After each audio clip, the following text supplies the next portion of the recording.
ما في السماوات وما في الأرض له الملك وله الحمد وهو على كل شيء قدير. هو الذي خلقكم فمنكم كافر ومنكم مؤمن والله بما تعملون بصير. خلق السماوات والأرض بالحق وصوركم فأحسن صوركم وإليه المصير.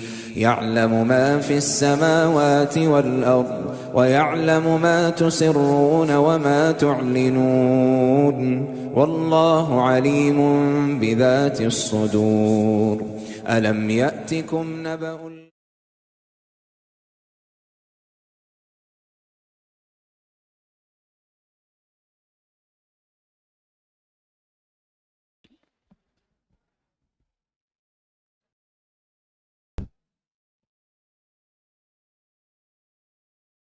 Bismillahirrahmanirrahim. Assalamualaikum warahmatullahi wabarakatuh. Alhamdulillahi nahmaduhu wa nasta'inuhu wa nastaghfiruh. Wa na'udzu billahi min shururi anfusina wa min sayyiati a'malina. Man yahdihillahu fala mudilla lahu wa man yudlil fala hadiya lahu. وأشهد أن لا إله إلا الله وحده لا شريك له وأشهد أن محمدا عبده ورسوله صلى الله عليه وعلى آله وصحبه وسلم تسليما كثيرا. يقول ربنا جل جلاله في كتابه الكريم: يا أيها الذين آمنوا اتقوا الله حق تقاته ولا تموتن إلا وأنتم مسلمون. وقال جل وعز: يا أيها الناس اتقوا ربكم الذي خلقكم من نفس واحدة وخلق منها زوجها وبث منهما رجالا كثيرا ونساء واتقوا الله الذي تساءلون به والأرحام إن الله كان عليكم رقيبا. وقال جل وعز: يا أيها الذين آمنوا اتقوا الله وقولوا قولا سديدا يصلح لكم أعمالكم ويغفر لكم ذنوبكم ومن يطع الله ورسوله فقد فاز فوزا عظيما. أما بعد فإن أصدق الحديث كلام الله وخير الهدي هدي محمد صلى الله عليه وسلم وشر الأمور محدثاتها فإن كل محدثة بدعة وكل بدعة ضلالة وكل ضلالة في النار. أعاذني الله وإياكم من النار. إخواني الكرام وأخواتي الكريمات، أهلا وسهلا ومرحبا بكم. Alhamdulillah, tiada henti-hentinya kita memanjatkan puji dan syukur kita kehadirat Allah Jalla wa'ala yang telah berfirman: wa in ta'uddu ni'matallahi la tuhsuha innal insana ladzalumun kafar. Dan kalaulah kalian menghitung-hitung akan nikmat Allah atas kalian, la tuhsuha, niscaya kalian tidak akan mampu. Innal insana ladzalumun kafar, sesungguhnya pelaku kezaliman dan kekufuran. Dan nikmat Allah Jalla wa'ala yang paling berharga, yang paling mahal, dan merupakan sumber kebahagiaan dunia dan akhirat kita adalah nikmat Islam dan nikmat menjalankan Islam dengan sunnahnya Rasulullah sallallahu alaihi wasallam. Ini merupakan semahal-mahal nikmat dari Allah Jalla wa'ala untuk sebagian hambanya. Allah Jalla wa'ala berfirman di dalam surat Yunus: "Qul bi fadlillahi wa bi rahmatihi fabidzalika falyafrahu huwa khairum mimma yajma'un." Katakanlah, dengan fadlullah dan rahmatnya hendaknya mereka bergembira, bahagia, senang. Karena yang demikian itu lebih baik daripada dunia yang dikumpulkan oleh manusia. Al-Imam Ibn Al-Qayyim di dalam kitabnya Ijtima'ul Juyush dan Ar-Risalah At-Tabukiyah mengatakan: laqad tadarat aqwalul mufassirin min as-salaf fi anna al-murada bihima ni'matul Islam atau ni'matut tauhid was sunnah. Atau kama qala, telah masyhur salaf bahwa ini maksud dengan fadlullah dan rahmatnya di dalam ayat ini adalah nikmat Islam, nikmat tauhid, dan nikmat as-sunnah. Karena Islam dan sunnah tidak pernah bisa dipisahkan. Oleh karenanya di awal-awal kitab Syarhus Sunnah, Al-Imam Al-Barbahari mengatakan al-Islamu huwa sunnah wa sunnatu hiyal Islam. Islam itu adalah as-sunnah dan as-sunnah itulah Islam yang sesungguhnya. Al-Imam Ibn Al-Qayyim rahimahullah ta'ala mengatakan, sebelum menyebutkan ayat di atas, di dalam kitabnya Ijtima'ul Juyush, beliau mengatakan an-ni'matu ni'matan. Ni'matun muqayyadatun wa ni'matun mutlaqah. Nikmat yang Allah berikan kepada manusia itu ada dua macam. Yang pertama adalah nikmatun muqayyadah. Nikmat yang muqayyadah, yang terbatas. Sebatas di dunia. Dan yang kedua adalah nikmatun mutlaqah. Nikmat yang mutlak. Dia merupakan nikmat di dunia dan juga nikmat di akhirat. Sumber kebahagiaan dan sumber segala nikmat untuk di dunia dan akhirat. Kata beliau, adapun nikmat yang muqayyadah, nikmat yang terbatas, sebatas di dunia, maka ia seperti nikmat harta benda, anak keturunan, pasangan hidup, ataukah perhiasan-perhiasan dunia yang lainnya. Fahiya yashtariku fiha al-mu'min wal kafir was salih wal fasiq.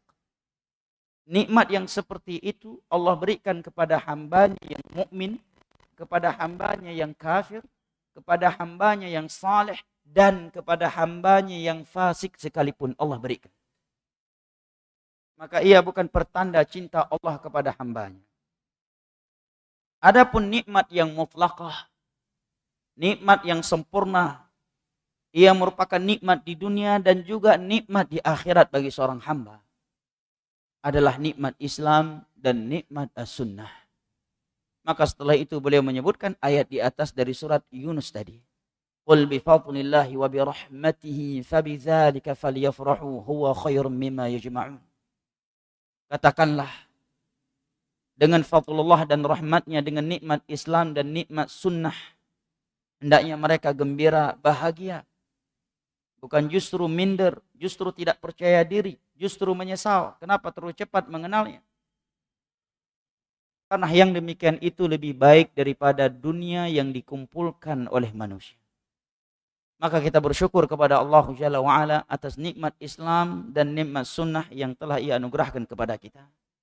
Kita juga bersyukur kepada Allah Jalla wa'ala yang telah mempertemu dan mengumpulkan kita di rumahnya yang mulia ini dalam rangka at-tawasi bil haq wa tawasi bis sabr, dan dalam rangka at-tafaqquh fid din di antara kita.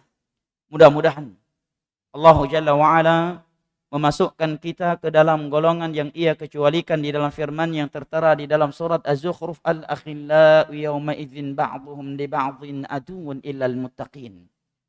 Seluruh orang-orang yang saling cinta mencintai di dunia ini akan saling bermusuhan di antara mereka pada hari kiamat kelak, kecuali orang-orang yang bertakwa kepada Allah Jalla wa'ala.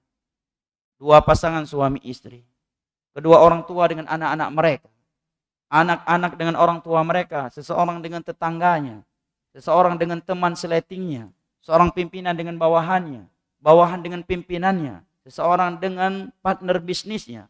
Semua mereka yang saling cinta mencintai dan saling berjiwa korsa, bahkan dengan loyalitas tanpa batas sekalipun, akan saling bermusuhan di hari kiamat kelak illal muttaqin, kecuali orang-orang yang bertakwa kepada Allah, yang saling menuntun di antara mereka untuk bertakwa kepada Allah Jalla wa'ala. Al-Imam Ibn Katsir ketika menafsirkan ayat ini mengatakan fakullu sadaqatin wa sahabatin li ghairillahi azza wa jalla fa innaha tanqalibu adawatan yaumal qiyamah illa ma kana lillahi fa innahu daimun bidawamih. Seluruh pertemanan dan persahabatan yang bukan karena Allah, semata-mata karena dunia, bukan karena Allah dan bukan di jalan Allah, maka akan berubah menjadi sebuah permusuhan. Seindah dan seerat apapun cinta kasih sayang yang terjalin dalam persahabatan dan persaudaraan mereka. Kalau bukan di jalan Allah dan bukan karena Allah, maka mereka akan saling bermusuhan di hari kiamat nanti. Seorang istri akan memusuhi suaminya. Seorang suami akan memusuhi istrinya. Seorang anak akan memperkarakan ayahnya. Seorang ayah dan ibu juga akan memperkarakan anak-anaknya. Seseorang akan memusuhi lettingnya. Yang ketika di dunia mereka saling berjiwa korsa tanpa batas. Karena ketika di dunia mereka tidak saling mengingatkan antara satu sama yang lain untuk bertakwa kepada Allah Jalla wa'ala.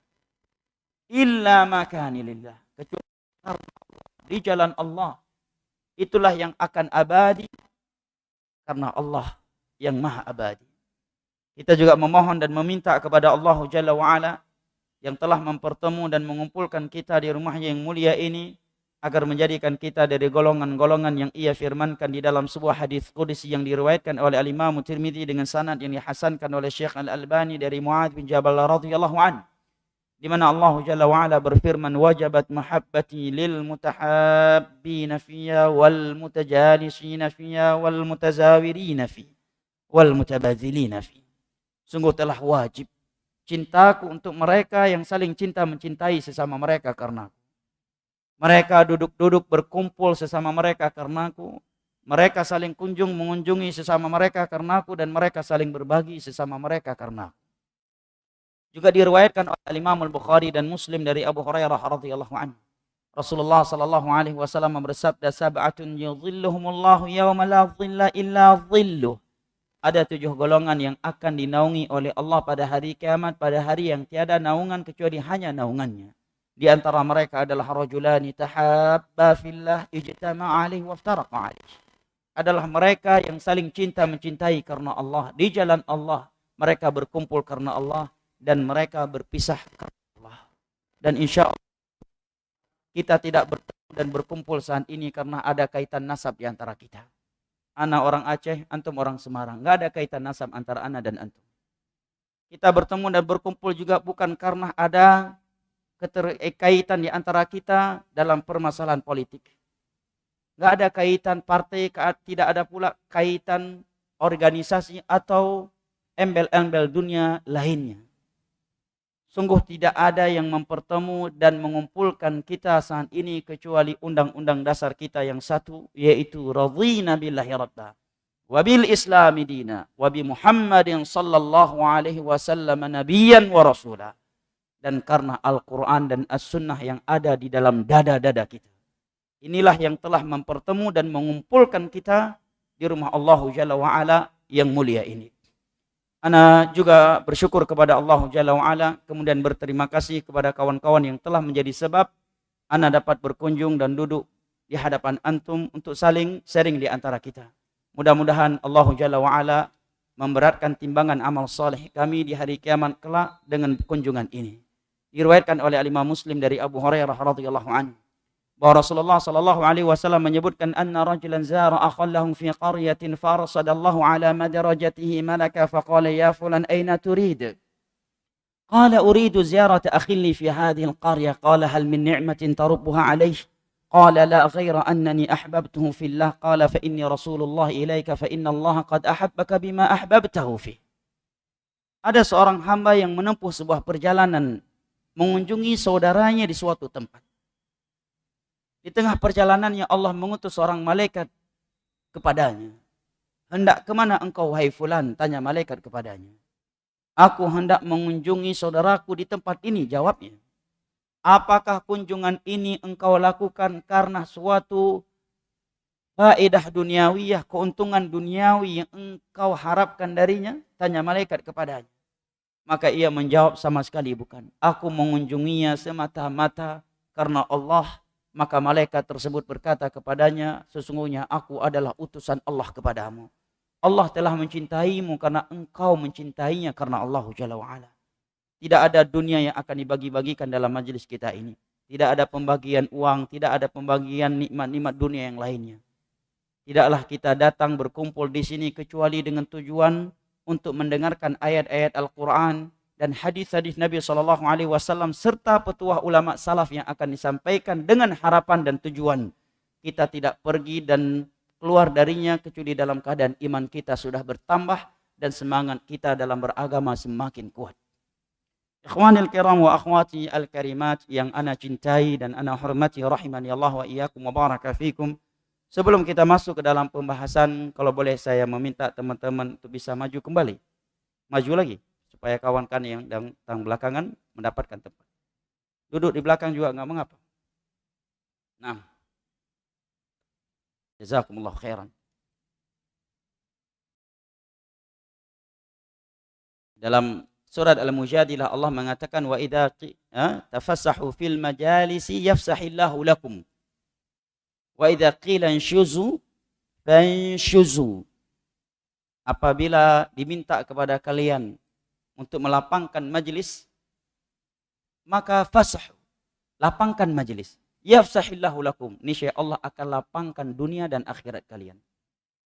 Ketika antum diminta untuk melapangkan majlis, maka lakukan dengan niat ayat ini. Ya.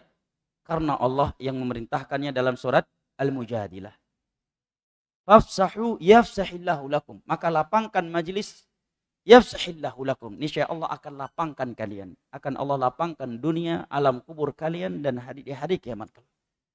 Mudah-mudahan dengan kita melapangkan majelis untuk saudara-saudara kita yang datang belakangan, Allah lapangkan rezeki kita, Allah lapangkan dunia kita, alam barzakh kita, dan keadaan kita di hari kiamat kelak. Amin ya rabbal alamin. Baik ikhwani al-kiram wa akhwati al-karimat yang ana cintai, rahimani Allah wa iyyakum wa baraka fikum. Kita sadari ataukah tidak, kita telah berada di sebuah masa yang sudah teramat jauh dari masa Nabi SAW dan para sahabatnya, serta masa mereka yang penuh dengan ilmu dan bimbingan agama.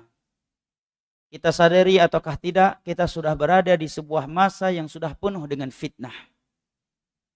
Fitnah secara umum, baik itu fitnah syahwat maupun fitnah syubhat.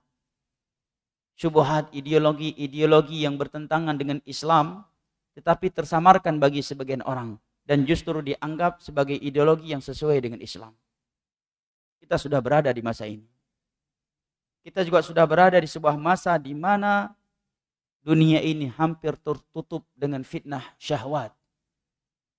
Tidaklah kita mengangkat langkah kita di luar masjid ini kecuali di sana kita melihat Allah dimaksiati dengan kesyirikan, dengan kebinahan dan kemaksiatan. Inilah masa yang kita sudah berada di dalam. Saya ingin bacakan beberapa hadis Nabi SAW berikut ini untuk mengingatkan kita atau menambahkan pengetahuan kita serta membuat kita semakin sadar bahwa kita sudah berada di sebuah masa yang telah Nabi peringatkan jauh hari sebelum beliau wafat, yang seringkali kita sebut dengan masa fitnah atau akhir zaman. Ditanyakan kepada Syekh Shalih Fauzan, apakah masa sekarang sudah dinamakan akhir zaman ataukah belum? Maka Syekh menjawab, apa penting dan ruginya engkau mengetahui ini akhir zaman ataukah belum? Apakah kalau ini bukan akhir zaman berarti Anda tidak beribadah kepada Allah? Yang kedua, kata beliau, wallahu alam, saya enggak tahu ini akhir zaman ataukah tidak. Tetapi kata, kalau kita melihat dari sisi masa Nabi kita wafat dengan terjadinya hari kiamat, apakah masa kita ini dikatakan akhir zaman? Maka kita jawab wallahu a'lam.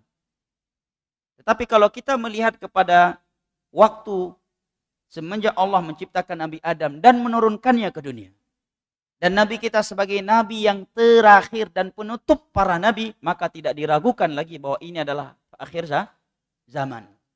Jelas? Dari sisi ini, maka tidak diragukan ini adalah akhir zaman. Tetapi kalau melihat dari sisi wafatnya Nabi dengan sampai hari kiamat, mana yang akhir zaman? Kalau dibagikan berapa tahun antara kedua ini kan kita nggak tahu. Mana yang pertengahannya ya, mana yang akhirnya dan mana yang awalnya. Wallahu a'lam jawabannya.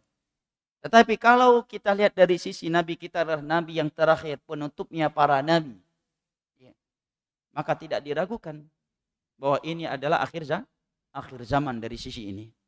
Nah, wallahu taala alam bisawab. Diriwayatkan oleh Al-Imam Al-Bukhari di dalam kitab sahihnya dalam pembahasan Al-Fitan. Hampir semua kitab hadis Al-Ummahat As-Sittah selain Al-Masanid, Sahih Bukhari, Sahih Muslim, Sunan Abi Daud, Sunan Tirmidzi, Sunan Ibnu Majah, semuanya di dalamnya ada judul pembahasan Al-Fitan. Al-Fitan. Hadis-hadis Nabi tentang fitnah huru-hara yang menimpa umat beliau di akhir zaman atau setelah beliau wafat dan petunjuk-petunjuk dari beliau. Fitnah secara dalam bahasa Al-Quran kurang lebih ada 11 maknanya. Namun secara umum di kajian ini kita sebutkan fitnah secara umum ada 2. Fitnah syubhat dan fitnah syahwat.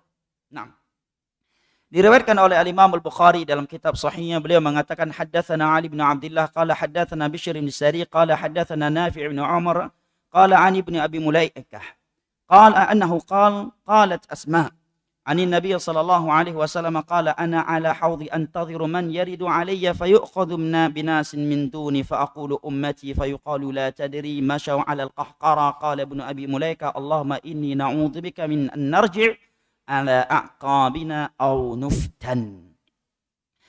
Kata Imam Al-Bukhari rahimahullahu ta'ala setelah beliau menyebutkan sanadnya sampai kepada Ibnu Abi Mulaikah, seorang ulama tabi'in.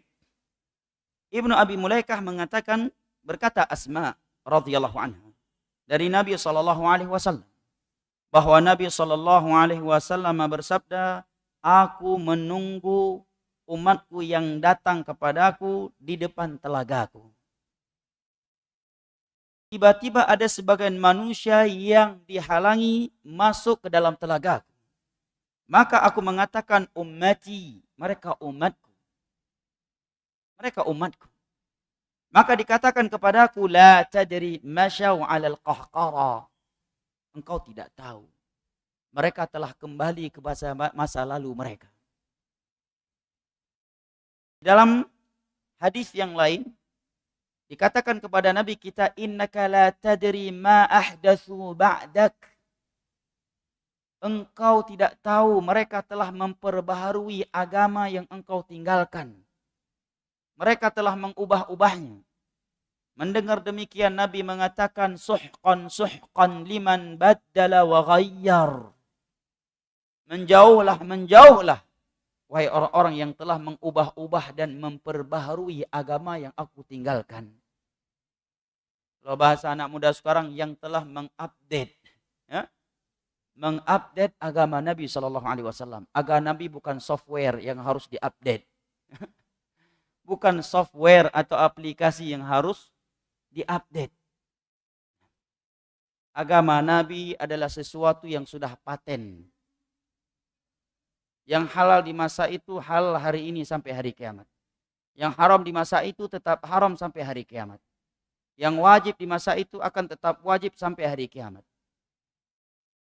Akidah di masa itu, itulah akidah Islam sampai hari ini dan sampai hari kiamat. Apa yang Nabi sebutkan sebagai jalan menuju surga di hari itu, maka ia adalah jalan menuju surga sampai hari kiamat. Demikian pula sebaliknya. Tidak ada perubahan yang kecuali hal-hal yang berkaitan dengan yang standar hukumnya dikembalikan kepada uruf. Maka ini bisa berubah-ubah sesuai dengan perubahan uruf. Seperti definisi safar, jarak safar, dan hal-hal yang Allah ikatkan dengan uruf. Maka itu bisa berubah-ubah dengan perubahan uruf dari satu masa ke masa yang lainnya, dari satu tempat ke tempat yang lainnya. Nah, mendengar demikian Nabi mengatakan, menjauhlah wahai orang-orang yang telah memperbaharui dan mengubah agama. Masya'Allah qahqara. Setelah menyampaikan hadis Nabi ini, maka Ibnu Abi Mulaikah, seorang ulama tabi'in yang backgroundnya bukan preman, bukan pemabuk, bukan penjudi, ya, bukan penzina, bukan perampok, seorang ulama. Tetapi setelah beliau menyampaikan hadis ini, beliau mengatakan, berdoa kepada Allah, Allahumma inna na'udzubika min an nuftan aw narji'. Ya Allah, kami memohon perlindungan kepadamu, jangan sampai kami kembali kepada masa lalu kami, ke belakang, kepada kekufuran, setelah keimanan, kepada bid'ah setelah nikmat sunnah, kepada kemaksiatan setelah kesolehan. Au nuftan, dan kami berlindung kepada engkau jangan sampai kami jatuh ke dalam fitnah. Dan fitnah secara umum, fitnah syubhat dan fitnah syahwat. Sekaliber Ibnu Abi Mulaikah yang merupakan tokohnya ulama, bukan sekedar tokohnya muslim secara umum, tokohnya para ulama, masih khawatir kalau seandainya dirinya akan murtad atau akan jatuh ke dalam kebid'ahan atau maksiat. Padahal hidupnya di masa siapa? Di masa di mana para sahabat Nabi masih hidup. Padahal jangankan di masa beliau, di masa Imam Ahmad saja disebutkan majelis Imam Ahmad itu dihadiri oleh 40.000 ulama. Semua mereka ulama. Kalau mau beli bakso, yang jual baksonya Ali bin al-Madini. Yang membelinya Yahya bin Ma'in. Ya, ulama yang menjual, ulama yang membeli. Ente jual kopi, ya, yang owner kopinya seorang ulama. Kemudian, ya, yang buat kopinya juga ulama. Yang nongkrong di situ juga ulama. 40.000 orang yang hadir semua ya ulama. Itu zaman Imam Ahmad. Ya, yang datang setelah tabi'in min a'immatil huda wa masabihid duja. Apalagi beliau yang hidup di masa tabi'in di mana para sahabat masih hidup. Masih khawatir seandainya dirinya akan murtad setelah keimanan, akan berubah menjadi pelaku bid'ah setelah mengikuti sunnah Nabi, akan menjadi pelaku maksiat setelah memiliki kesalehan. Lalu bagaimana dengan kita? Nah, Ibnu Abi Mulaikah, Al-Imam Asy-Syatibi sebagai faedah menyebutkan dan menyimpulkan orang-orang yang terlarang untuk masuk ke dalam telaga Nabi Shallallahu Alaihi Wasallam yang adalah sebagai berikut. Yang pertama adalah ahlul bid'ah, karena hadis Nabi di atas tadi. Namun di sini saya ingin sebutkan sebuah faedah. Disebutkan di dalam syarah Ilalut Tirmidzi oleh Imam Ibnu Rajab. Ilalut Tirmidzi karya Imam Tirmidzi. Syarahnya Ibnu Rajab. Kitab yang dipelajari oleh setiap orang yang mengambil jurusan hadis. Nah, bahwa yang namanya ahlul bid'ah adalah orang yang melakukan dan menyuruh kepada bid'ah dengan hawa nafsunya dan dia tahu itu bid'ah. Adapun keumuman orang yang melakukan suatu ritual bid'ah karena dia jahil atau karena syubhat, dia menganggap itu sunnah karena syubhat yang dilontarkan kepadanya dan dia bukan orang yang berilmu, maka tidak boleh dinamakan ahlul bid'ah. Ya, nggak setiap orang yang melakukan bid'ah dikatakan ahlul bid'ah. Ahlul bid'ah itu adalah orang yang melakukan bid'ah dan menyuruh kepadanya dengan hawa nafsunya. Adapun orang awam yang dia melakukan suatu ritual bid'ah karena menganggap itu sunnah, karena belum sampai kepadanya ilmu yang benar, ditambah lagi syubhat-syubhat dari sebagian manusia yang mendoktrinnya bahwa itu adalah sunnah, maka tidak dinamakan ahlul bid'ah. Maka jangan bermudah-mudahan di dalam melontarkan kalimat ahlul bid'ah kepada kaum muslimin. Nah, jangan sampai mengatakan, tapi ayahna Maumi masih ahlul bid'ah Ustaz. Kejam banget. Kenapa? Masih buat ini, buat itu. Bukan ahlul bid'ah. Ya. Masih jatuh ke dalam ritual bid'ah dan mereka tidak tahu. Ahlul bid'ah adalah orang yang menyuruh kepada bid'ah dan dia tahu itu bid'ah. Tahu itu tidak sesuai dengan sunnah Nabi. Tetap dia seru kepadanya dengan hawa nafsunya. Itu baru dikategorikan ahlul bid'ah. Ikhwanil kiram wa akhwati al-karimat. Ini yang pertama. Yang kedua kata Imam Asy-Syatibi adalah kelompok-kelompok yang memiliki penyimpangan yang sangat besar seperti kaum Khawarij yang membunuh Utsman, membunuh Ali, mengkafir-kafirkan kaum muslimin karena dosa besar. Ya, dan melengsarkan penguasa dengan alasan menegakkan kezaliman, nepotisme, Mu'tazilah, Jahmiyah. Yang ketiga kata beliau adalah orang-orang yang terang-terangan melakukan dosa-dosa besar. Yang keempat kata beliau adalah az-zalamah. para penguasa, para pemimpin yang melakukan kezaliman yang sangat besar terhadap rakyatnya. Kemudian juga para ulama menerangkan orang-orang yang terhalangi masuk dalam telaga Nabi nggak mesti kafir, nggak mesti murtad, nggak mesti setelah itu berarti mereka nggak masuk surga. Yang dilarang masuk ke dalam telaga Nabi di hari kiamat terbagi menjadi dua. Yang pertama dilarang selama-lamanya, kemudian setelah itu dia masuk ke dalam neraka dan kekal selama-lamanya di dalamnya apabila dia mati membawa dosa yang membatalkan Islam dan dia belum bertobat darinya. Adapun mereka yang memiliki dosa-dosa sekalipun bid'ah yang belum membatalkan Islamnya, seandainya mereka dihalangi masuk ke dalam telaga Nabi, maka yang penghalangan tersebut tidak muabbad, tidak abadi, ya, ditunda, dihalangi di sebagian waktu, kemudian diberikan di sebagian waktu yang lain. Sebagaimana ada orang yang dilarang masuk surga di sebagian waktu, kemudian diberikan kesempatan untuk masuk di waktu yang lain. Maksudnya tidak langsung. Ada yang harus singgah dulu di dalam neraka, ya. Ada yang memang nggak singgah dalam neraka, tetapi tidak termasuk dari kelompok yang pertama kali masuk ke dalam surga. Jadi jangan dipahami yang tidak masuk ke dalam, yang dilarang dan dikatakan kepada Nabi, yang dikatakan oleh Nabi mereka dihalangi untuk masuk ke dalam telagaku, padahal aku sudah menunggu mereka di depan telagaku, itu nggak mesti.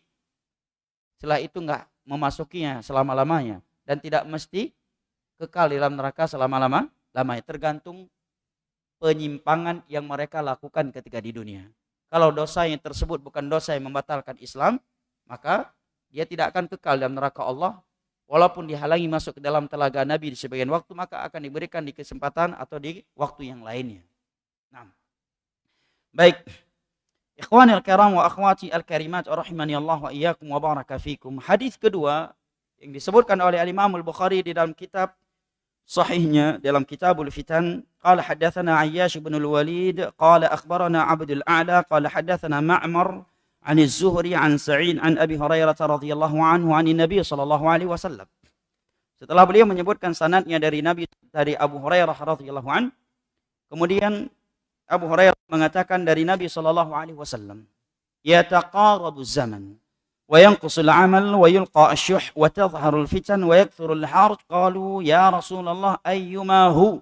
Qala al-qatlul qatil. Masa ini semakin hari semakin yataqarab. Yataqarab dari kata qaruba yaqrubu, qurban, dekat. Secara etimologi arti yataqarab dekat.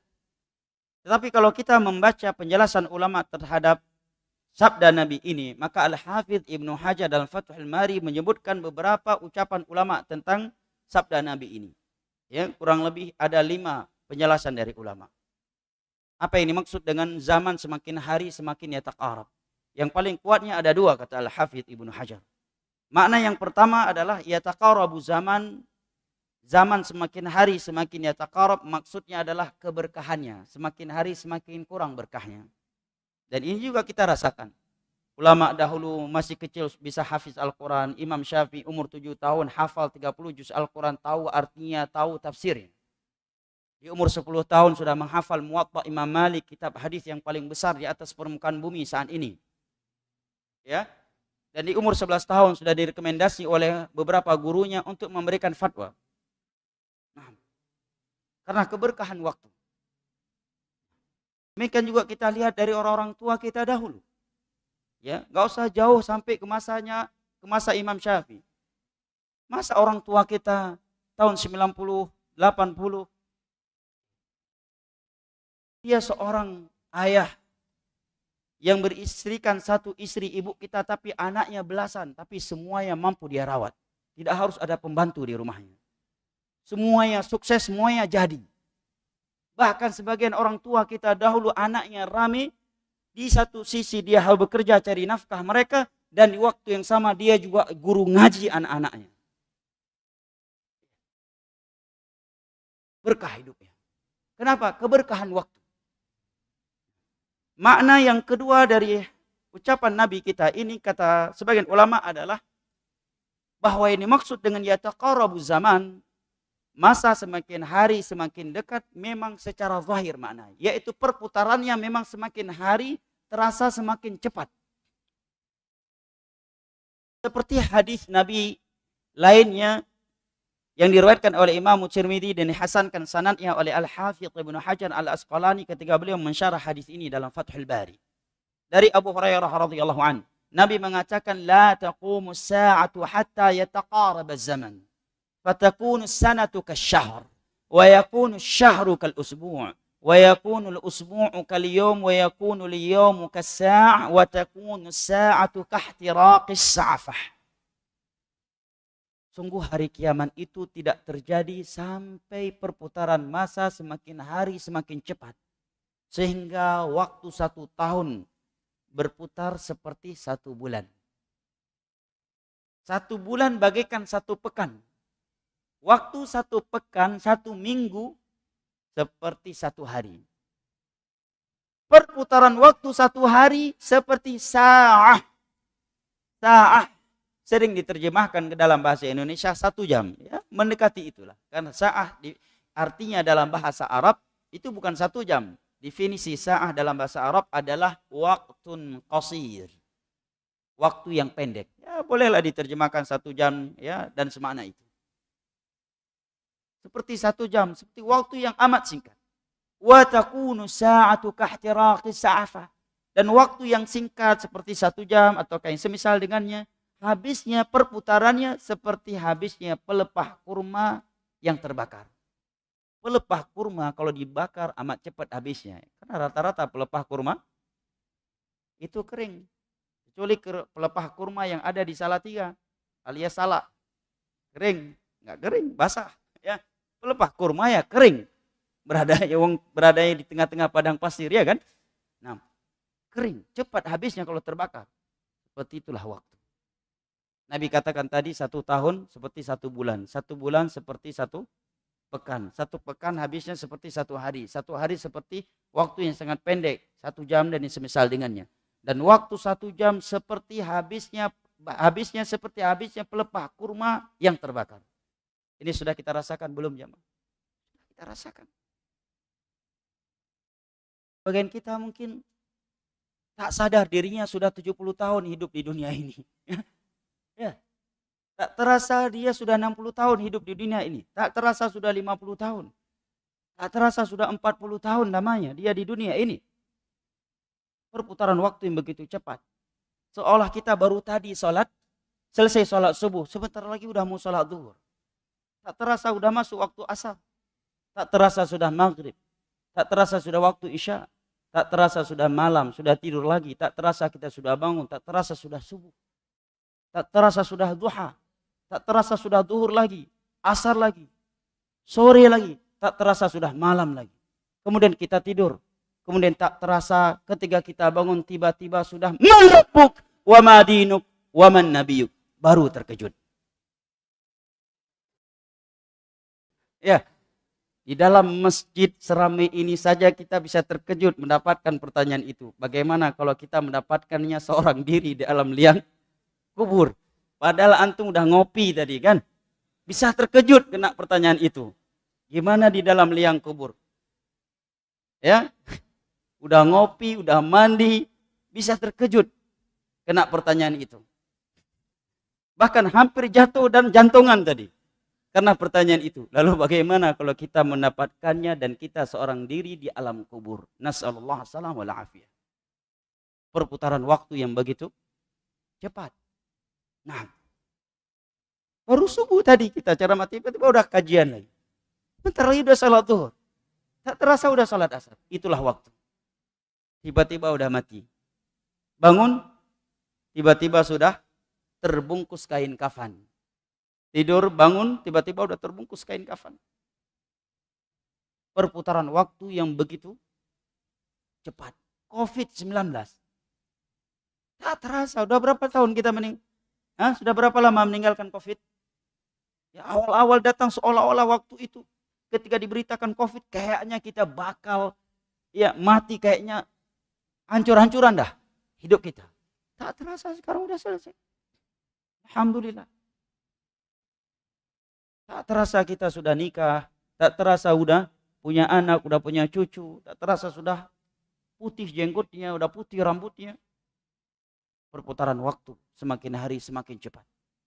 Yang kedua Nabi katakan, wa yanqusul amal.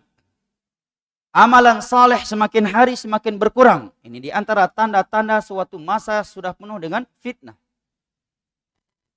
Kenapa Nabi mengatakan amal saleh itu semakin hari semakin berkurang? Bukankah kita banyak melihat orang beramal?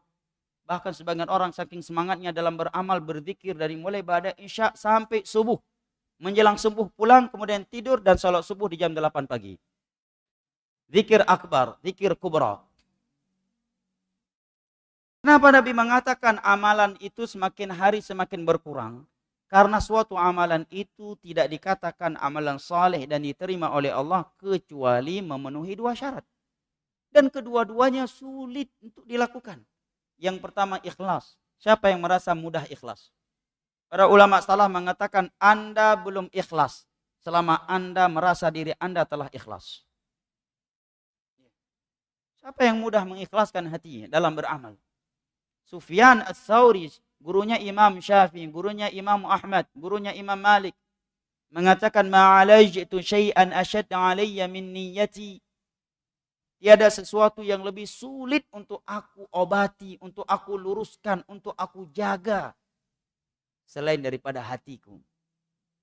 Bahkan Ibnu Abi Mulaikah dalam Sahih Bukhari secara muallaq mengatakan adraktu 30 min ashabin Nabi sallallahu alaihi wasallam kulluhum yakhafu ala nafsihi nifaq. 30 sahabat Nabi yang telah aku temui. Beliau telah menemui 30 para sahabat Nabi. Aku dapati semua mereka mengkhawatirkan dirinya sebagai orang yang munafik. Para sahabat Nabi loh. Bukan sekedar alumni Darul Hadis Yaman, alumni Madinah, Mekah, Sudan, Jazair. Bukan sekedar imam masjid, hafidh Al-Quran, DKM masjid, panitia kajian, ikhwan kibar, akhwat kibar. Bukan sekedar itu. Sahabat Nabi. 30 orang yang aku temui, mereka semua mereka khawatir seandainya ada kemunafikan di dalam hatinya. Gak mudah ikhlas itu. Berbicara tentang keikhlasan itu mudah. Bahkan di saat kita berbicara pentingnya keikhlasan, kita bisa tidak ikhlas. Yang kedua, suatu amalan dikatakan saleh dan diterima oleh Allah apabila sesuai dengan sunnah Nabi SAW. Amalan yang ikhlas tetapi tidak sesuai dengan sunnah Nabi menjadi amalun bid'i. Dan apabila suatu amalan sesuai dengan sunnah Nabi tetapi tidak ikhlas dinamakan amalun syirki. Harus memenuhi dua syarat ini. Dan dua syarat ini amat sulit didapatkan di akhir zaman. Mencari ibadah yang sesuai dengan sunnah Nabi amat sulit di hari ini. Sedangkan Nabi bersabda, "Man 'amila 'amalan laisa 'alaihi amruna fahuwa rad." Barang siapa yang melakukan suatu amalan yang tiada perintah kami di atasnya, maka amalan tersebut tertolak. Syekh Utsaimin dalam kitabnya Ushulul Fiqh wa Qawaidih dan dalam Syarah Al-Arba'in menyebutkan bahwa mesti sesuai dengan petunjuk Nabi dalam beribadah itu dalam 6 hal. Dalam 6 hal. Mesti sesuai dengan petunjuk Nabi SAW dan mesti dibangun di atas dalil. Yang pertama, dari sisi as-sababiyah, sebabnya dia melakukan suatu ibadah itu mesti dibangun di atas dalil. Contohnya kita salat 2 rakaat ketika masuk ke dalam masjid, sebabnya apa? Tahiyatul masjid. Ya. Apabila ada orang yang salat 2 rakaat sebelum masuk rumah barunya, ketika ditanya kenapa salat 2 rakaat, apa sebabnya? Sebabnya akhi, tahiyatul rumah baru. Yang satu lagi salat 2 rakaat ketika mau masuk atau mengendari mobil barunya, ketika ditanya apa sebabnya? Ya akhi, tahiyatus sayyarati al-jadidah. Tahiyatul mobil baru. Dia katakan mana dalilnya? Kalau salat 2 rakaat karena sebab masuk masjid tadi jelas ada dalilnya. Idza dakhala ahadukumul masjid fala yajlis hatta yusalli rak'atain. Hadis Abu Qatadah Al-Ansari radhiyallahu anhu dalam riwayat Bukhari dan Muslim. Tapi mana dalilnya bahwa ada salat 2 rakaat sebab masuk rumah baru, sebab masuk mobil baru? Enggak ada dalilnya. Maka enggak diterima. Ini yang pertama. Yang kedua kata beliau, dari sisi jenisnya. mesti dibangun di atas dalil. Contohnya, kata beliau, ibadah hewan kurban. Ditentukan di dalam Islam jenisnya harus bahimatil an'am. Bahimatil an'am apa? Onta. Sapi dan jenis-jenisnya, maksudnya kerbau. Yang ketiga, kambing. Maka barang siapa yang menyembelih seekor hewan untuk ibadah hewan kurban dari selain jenis ini, nggak akan diterima. Walaupun hewan yang dia sembelih halal, thayyiban, ayam misalkan, kuda, meskipun harganya berkali-kali lipat lebih mahal dari onta. Dia punya ayam yang harganya miliaran, mungkin. Ayam yang baru hijrah dari Makau, ya, tempat daurah terbesar bagi kaum khusus. Ya. Ada ayam harganya miliaran. Ya. Ayam untuk judi, ya. Ayam yang paling mahal kalau di Jawa berapa kalau yang untuk judi itu? Sampai berapa harganya? Hah? Berapa? Ayam, sabung ayam itu paling mahal. Berapa? Ratusan juta. Kok tahu antum? Hah? Banyak membaca Ustaz. Nah, kemudian dia tobat dari dosa judinya. Ada ayamnya itu harga 300 juta misalkan. Udahlah fisabilillah, kurban kali ini punya aku paling mahal walaupun ayam, nggak bisa. Karena jenisnya tidak dibangun di atas dalil, bertentangan dengan jenis yang telah Nabi tentukan. Ini yang ketiga. Yang kedua apa yang ketiga? Yang kedua. Yang ketiga adalah dari sisi kaifiyah dalam melakukan suatu ibadah. Mesti sesuai dengan petunjuk Nabi.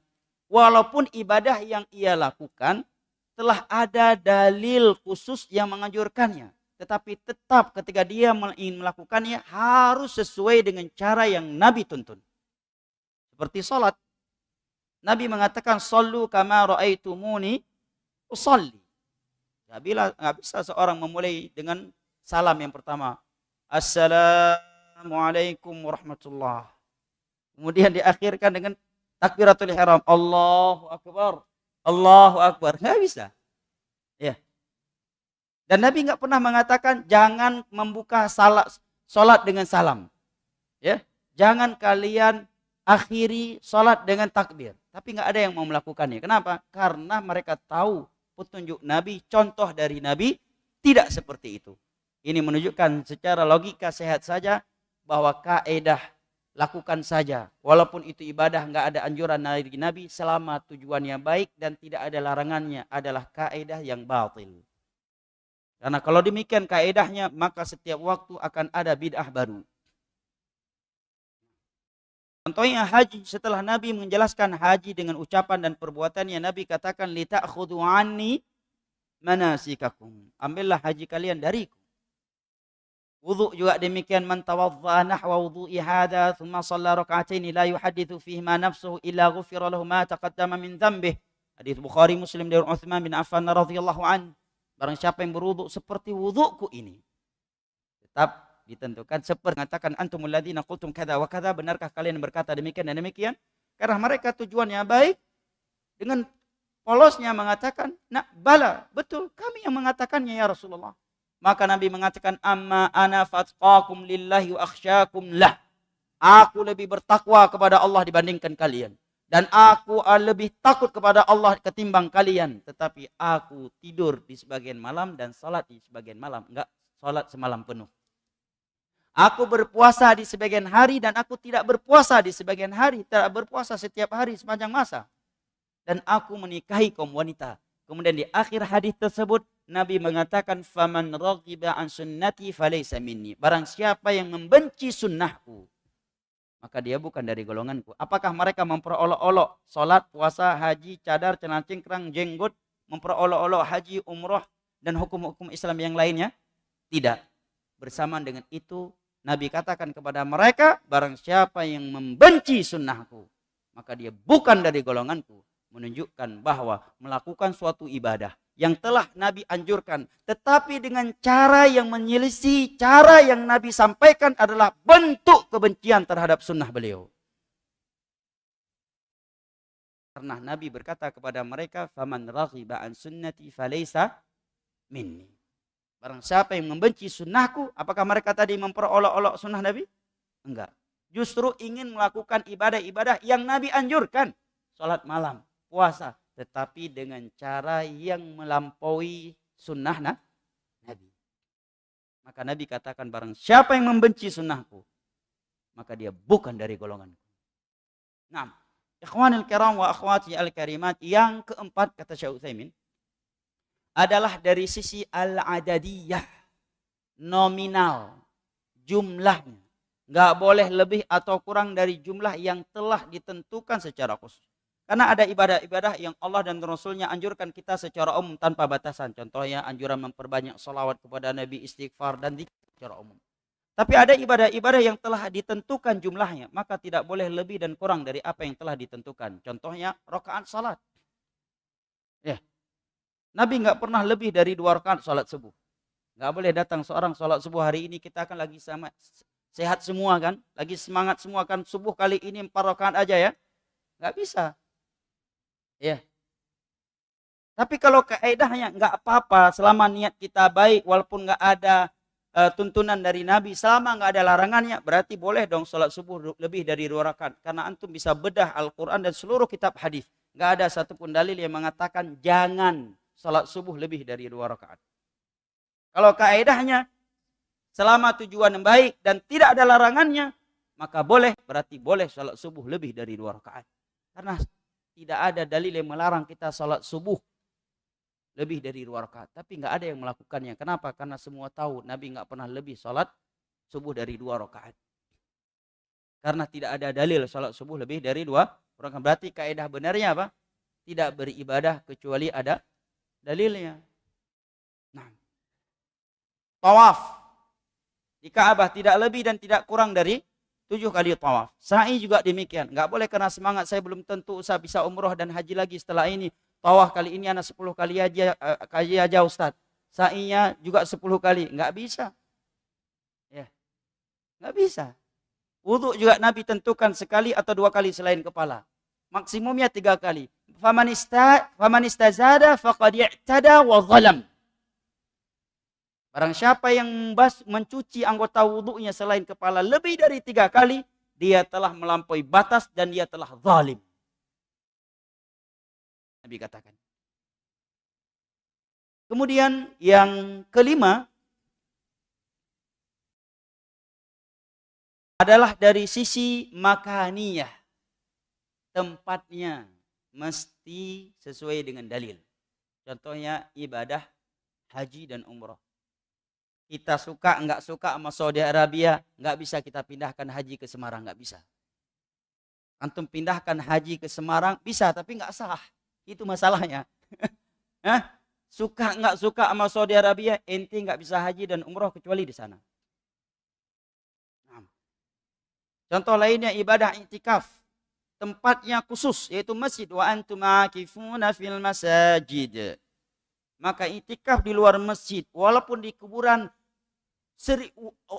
wali 1000, ya, wali 2000, tidak dinamakan iktikaf. Ya, secara syar'i. Karena tempat itikaf itu di masjid, bukan di luar masjid. Nah, walaupun dilakukan di 10 terakhir Ramadan. Yang keenam dari sisi zamaniyah.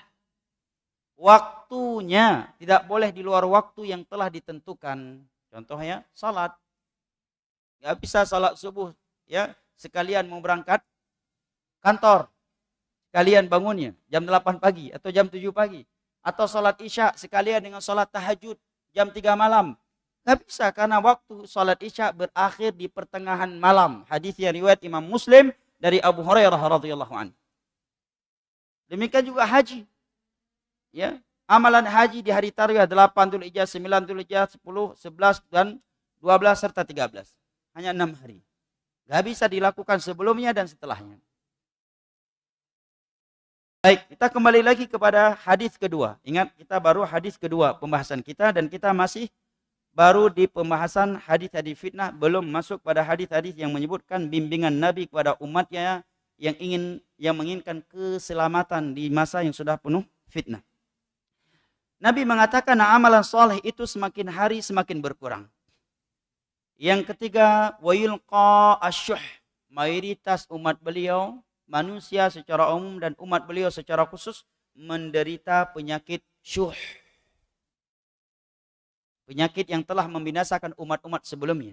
Sebuah penyakit yang Nabi katakan, iyyakum wasyuh fa inna syuha qad ahlaka man kana qablakum. Jauhilah oleh kalian penyakit syuh, karena penyakit syuh telah membinasakan umat-umat sebelum kalian.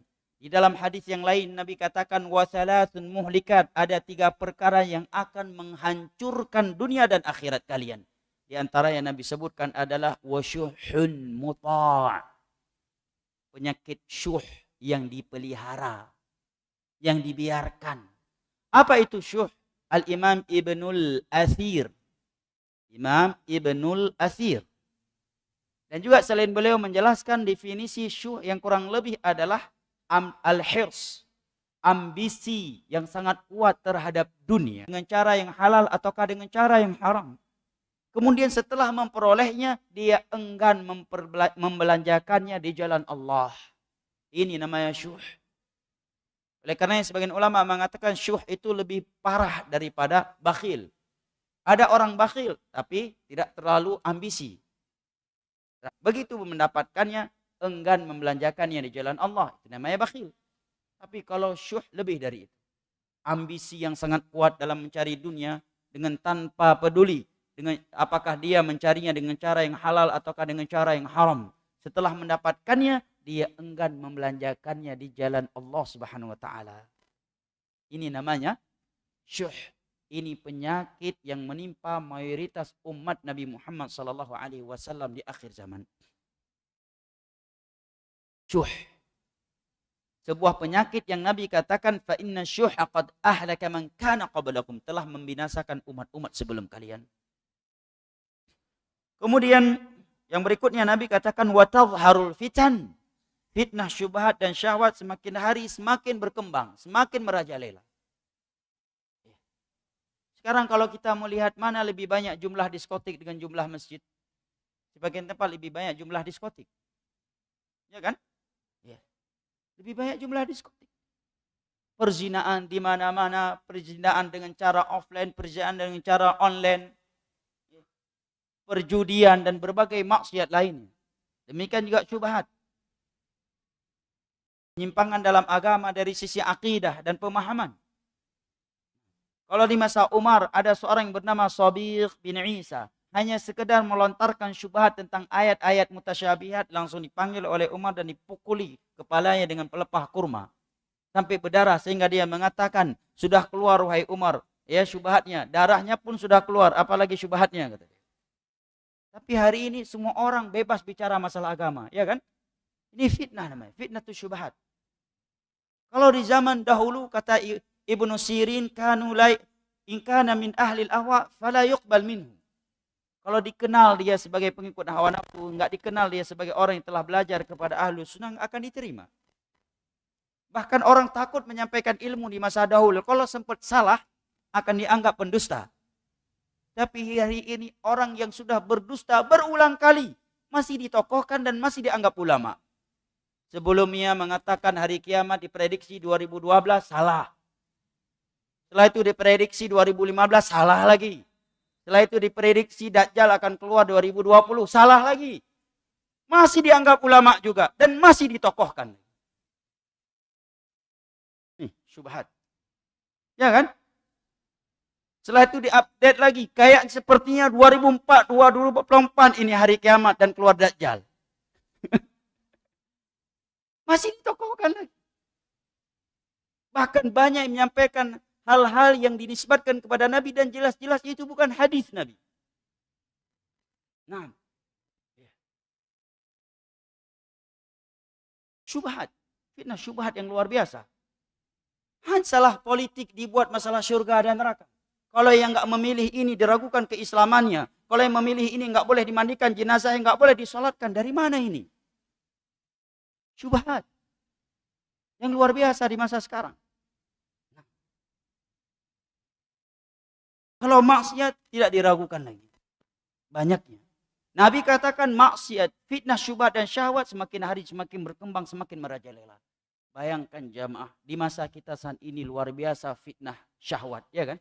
Perzinaan, perjudian, dan berbagai maksiat lainnya, liwat, lesbi. Bagaimana 50 tahun ke depan di masa anak-anak kita? Kira-kira apa yang akan terjadi pada mereka kalau tidak kita didik dengan ilmu saat ini?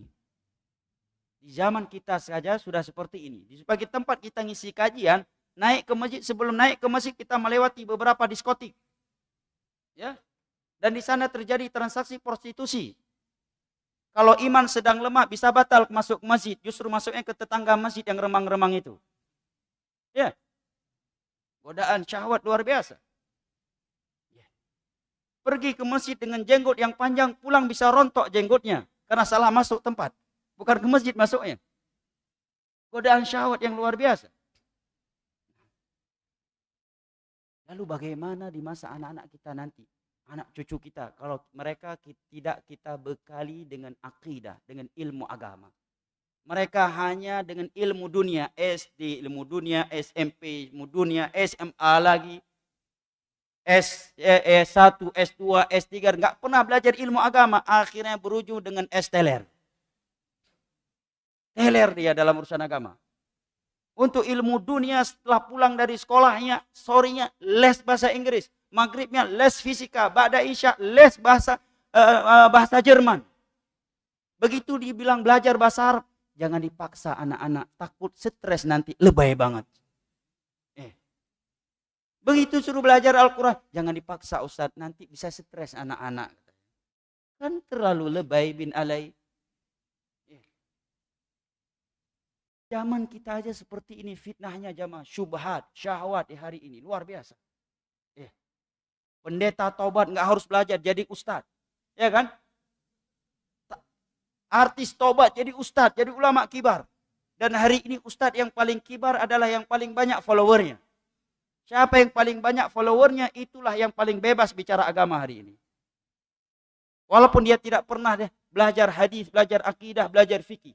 Siapa yang public figure, yang paling banyak followernya, itulah ulama yang paling kibar dan ustadz yang paling kibar hari ini.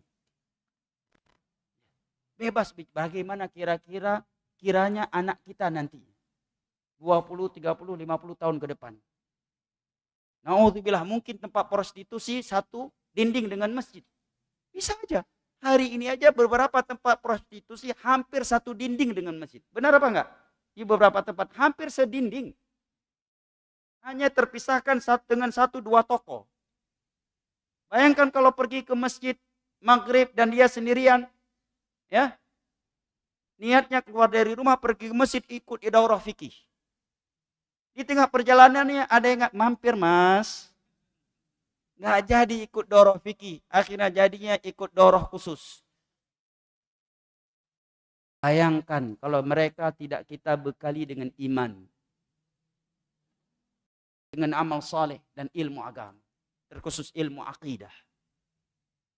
Nggak masalah anak antum ambil teknik, fisika, bahasa Inggris, ya, jadi dokter, jadi polisi, TNI dan sebagainya. Tapi jangan jauhkan mereka dari akidah Islamiyah.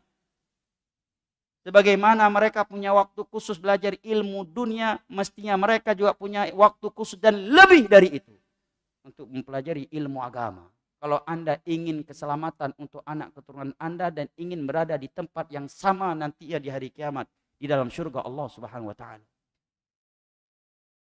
Ikhwanil kiram wa akhwati al-karimat rahimani Allah wa iyyakum wa baraka fikum. Setelah itu Nabi mengatakan wa yaktsuru al-haraj. Dan di akhir zaman itu banyak terjadi al-haraj. Para sahabat bertanya, apa itu al-haraj ya Rasulullah? Dari warisan, ya kan? Bahkan seorang anak rela memenjarai ibu kandungnya sendiri yang telah membelah sudut tubuhnya untuk mengeluarkan dia. Dia penjarai gara-gara masalah warisan dari ayahnya. Lihat kejamnya manusia kalau sudah jauh dari agama Allah. Manusia ini kalau jauh dari agama Allah itu kejam jamaah. Bahkan kalau bahasa Al-Quran, ulaika kal an'ami bal hum adallu sabila. Dia akan lebih sesat, lebih kejam, lebih beringas daripada binatang ternak. sejahat-jahatnya harimau, sebuah-buahnya harimau tidak akan mau menerkam anaknya sendiri, ya kan? Apalagi menjual betinanya. Tapi hari ini manusia bahkan telah mengucapkan 2 syahadat, istrinya dia perjualbelikan dengan alasan faktor ekonomi. Dia yang mengantar istrinya ke hotel ini, ke hotel itu, dan kemudian dia yang menjemputnya untuk berzina. Ini terjadi apa enggak hari ini? Rela membunuh ayahnya, membunuh ibunya, membunuh anaknya, hanya gara-gara dunia. Bahkan rela membunuh orang lain gara-gara rebutan tempat parkir mobil. Demi politik, sebagian orang rela menciptakan kontra intelijen yang menyebabkan ribuan nyawa hilang. Hanya demi memperebutkan kursi. Hanya demi memenangkan politiknya. Dia rela menciptakan kondisi yang menyebabkan kaum muslimin saling berperang sesama mereka. Yang menyebabkan ribuan nyawa hilang. Apa yang akan dia pertanggungjawabkan di hari kiamat nanti? Maka orang yang membunuh tanpa alasan dibenarkan oleh syar'i, jangankan di akhirat, di dunia saja hidupnya gelap. Az-zulmu zulumat. Di dunia saja hidupnya berantakan, rumah tangganya berantakan, dan dia merasakan keterasingan dan dia berada di dalam istananya. Kalau dia nggak taubat nasuha, orang yang pernah membunuh nggak pernah bahagia hidupnya. Tanya kepada orang-orang yang pernah membunuh. Bahkan sebagian mereka udah taubat juga masih mengeluh, Ustaz saya belum bisa tenang, masih bawaannya ketakutan, bawaannya gelisah. Hidup ini nggak tenang kecuali dia sudah taubat dengan taubat nasuha, jujur bertobat dengan Allah, menyesalinya. Kalau belum menyesal, belum bertobat nasuha, nggak ada yang bahagia hidupnya orang-orang yang pernah menumpahkan darah orang lain. Itu sudah sunnatullah. Walaupun terlihat gagah, nggak akan pernah bahagia hidupnya. Apalagi di hari kiamat nanti. Nabi katakan Allah letakkan di tangannya kepala orang yang pernah dia bunuh, berlumuran darah. Kemudian korbannya tersebut berkata kepada Allah, Ya Rabbi salhu fima qatalani. Ya Allah, tanyakan kepada dia, kenapa saya mati di tangannya. Mau jawab apa? Di dunia boleh dengan uang kita beli hukum. Kita sogok hakim, kita sewa jaksa, kita sewa pengacara. Atau dengan power yang kita miliki, yang tersangka menjadi korban, yang korban ditersangkakan. Tapi di hari kiamat, di saat matahari tinggal di atas kepala, ya, kita dipanggil untuk menghadap kepada Allah. Di tangan kita ada kepala orang yang pernah kita bunuh berlumuran darah di depan Allah. Kemudian dia berkata, Salhu ya Rabb fima qatalani. Ya Allah, tanyakan kepada dia kenapa aku mati terbunuh olehnya. Mau jawab apa? Hah? Di depan Rabbul Alamin yang innama amruhu idza arada syai'an an yaqula lahu kun fayakun. Di depan Al-Alim, Al-Hakim, pemilik syurga dan neraka. Yang la takhfa alaihi khafiyah. Tidak ada sesuatu yang tersamar baginya. Di dunia boleh semuanya. Hati-hati dari dosa membunuh. Nah, itu banyak terjadi di akhir zaman dan ini sudah kita lihat kan? Sudah kita lihat. Baik, ini hadis kedua tentang fitnah akhir zaman. Ya, hadis yang ketiga. Kata Imam Al-Bukhari rahimahullahu taala, حدثنا مسدد قال حدثنا عبيد الله بن موسى عن الأعمش عن شقيق أنه قال. Dari Syaqiq bin Salamah mengatakan dari Abdullah bin Mas'ud dan Abu Musa al-Asy'ari radhiyallahu anhuma. Nabi mengatakan inna baina yaday sa'ah la ayyaman yanzilu fiha al-jahl wa yurfa'u fiha al-ilm. Sesungguhnya menjelang hari kiamat ada hari-hari di mana keumuman manusia berada di dalam kebodohan dan ilmu agama diangkat. Dan ini juga sudah kita rasakan. Betapa banyak hari ini kaum muslimin yang tidak tahu sholat. Bagian mereka yang menyedihkan ketika diajak sholat, akhi, Pak Ustadz, Pak Kiai, bukan saya nggak mau sholat Pak Kiai, tapi saya nggak tahu cara sholat. Nanti kalau saya ke masjid jadi malu, orang lihat saya salah sholat. Jadi nggak dengar ya? Iya. Kalau kita buat survei sekarang, nggak usah di luar Semarang, dalam kota Semarang, coba antum buat survei tes Al-Quran setiap muslim. Bisa nggak baca Al-Quran? Bahkan yang udah ngaji pun tak jarang kita dapatkan udah ngaji bertahun-tahun dan dia sudah ikhwan kibar berkibar-kibar baca Al-Quran belum benar. Dan menganggap dirinya ikhwan kibar yang sudah berkibar-kibar. Dan betapa banyak kalau kita survei DKM masjid bacaan Al-Qurannya belum benar hari ini. Betapa banyak kaum muslimin hari ini nggak tahu cara wudhu, cara sholat jenazah. Ayahnya meninggal, yang itu merupakan bakti terakhir dia di dunia dengan ayahnya, dengan ibunya. Suruh maju sholat jenazah, nggak bisa Pak Kiai aja deh. Ataupun kalaupun sudah terpaksa karena malu kalau bilang nggak bisa, akhirnya sholat dengan penuh kepedean, Allahu Akbar. Kemudian Allahu Akbar langsung ruku. Nggak tahu cara sholat jenazah. Nggak sedih antum punya anak yang seperti itu. Punya anak, Masya Allah, dokter spesialis, udah sub lagi, udah profesor. Ya, bahkan dia bisa membuat pesawat. Ya. Seorang engineer yang hebat. Profesor, seorang pejabat kaya raya, tapi nggak bisa baca Al-Quran. Itu apa punya anak seperti itu? Nggak tahu cara sholat, untuk apa punya anak yang seperti itu? Nggak tahu cara wudhu yang sesuai dengan wudhunya Nabi. Nggak tahu sholat jenazah, ente meninggal sudah terbujur kaku di depannya, dia bilang ke orang lain, Pak Kiai aja, karena nggak tahu cara sholat, nggak tahu doa sholat jenazah. Nggak sedih antum punya anak yang seperti itu? Dunia beserta isinya dia berikan kepada Anda tidak ada gunanya kalau dia nggak punya ilmu agama, kalau dia tidak dekat dengan Allah Subhanahu Wa Taala. Justru hanya menjadi sumber dosa jariah untuk kita. Ikhwani al-kiram wa akhwati al-karimat rahimani Allah wa iyyakum wa baraka fikum. Juga di antara hadis-hadis fitnah, saya akhiri dengan beberapa hadis berikut ini. Setelah itu kita sebutkan hadis-hadis menyebutkan bimbingan Nabi SAW untuk mereka yang berada di masa yang sudah penuh fitnah.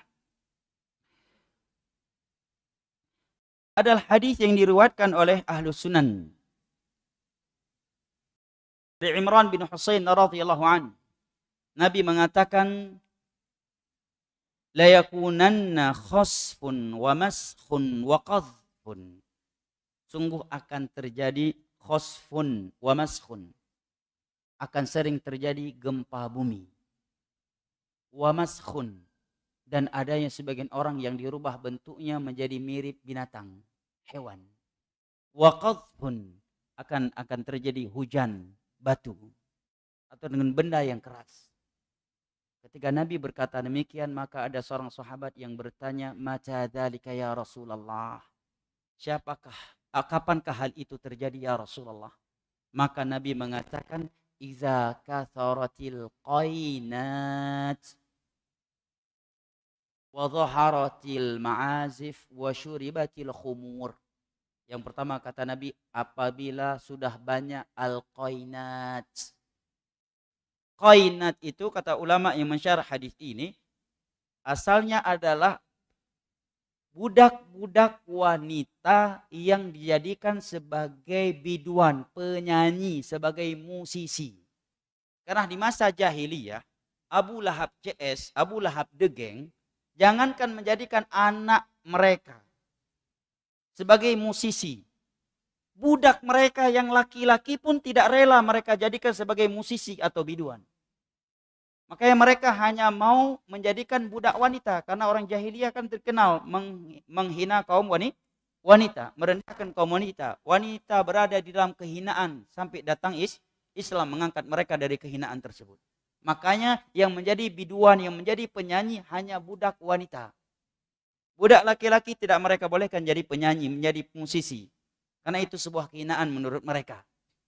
Hanya budak wanita yang mau mereka jadikan biduan, penyanyi dan musisi. Nah, kata Nabi, apabila sudah banyak wanita-wanita yang menjadi musisi, menjadi penyanyi, ini sudah tanda dekatnya hal tersebut. Atau akan terjadi hal tersebut. Sekarang jamaah bukan hanya wanita yang jadi biduan, yang menjadi penyanyi, ya kan? Biduan luar biasa banyaknya. Bahkan di dalam masjid pun terkadang ada biduan, ibu-ibu nyanyi. Ya, dalam masjid. Laki-laki pun jadi penyanyi. Abu Lahab CS saja, Abu Lahab the Gang, itu memandang sebelah mata kalau seseorang itu sudah menyanyi. Makanya mereka nggak pernah mau menyanyi menjadi musisi. Bahkan tidak mau menjadikan budak mereka sebagai musisi, penyanyi, kecuali budak-budak mereka dari kaum wanita. Hari ini penyanyi dan musisi luar biasa mulianya, ya kan? Bahkan lebih banyak fan musisi daripada fannya ustadz hari ini. Lewat ustadz, ya nggak digubris oleh sebagian orang. Paling ya disalami oleh satu dua orang. Begitu musisi lewat, wah histeris, ya pula sambil gigit gigi. Pulang, ya langsung dikejar minta tanda tangan selfie. Jumpa ustadz, assalamualaikum. Jumpa musisi pulang, sambil gigit gigi. Subhanallah, histerisnya lebay bin alay. Ya. Hari ini.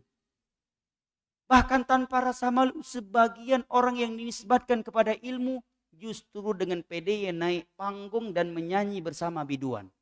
Sampai-sampai sebagian mereka ya lepas sarungnya ketika menyanyi di atas panggung. DKM masjid, pengurus masjid, tokoh-tokoh agama naik ke panggung ikut menyanyi bersama para biduan. Lihat akhir zaman. Hah? Abu Lahab degeng aja nggak mau jadi penyanyi. Jangankan diri mereka sendiri, budak lelaki aja nggak mereka perbolehkan jadi penyanyi. Hanya mereka bolehkan budak-budak wanita. Sekarang profesi menyanyi profesi yang luar biasa. Ya, bahkan seseorang ditokohkan gara-gara dia sebagai musisi. Akhir zamannya. Berikutnya kata Nabi, idza dhaharatil ma'azif, alat-alat musik sudah bertebaran. Mungkin 30-40 tahun yang lalu alat musik itu agak sulit didapatkan. Enggak semua orang punya alat musik. Enggak di semua tempat kita bisa dengar musik.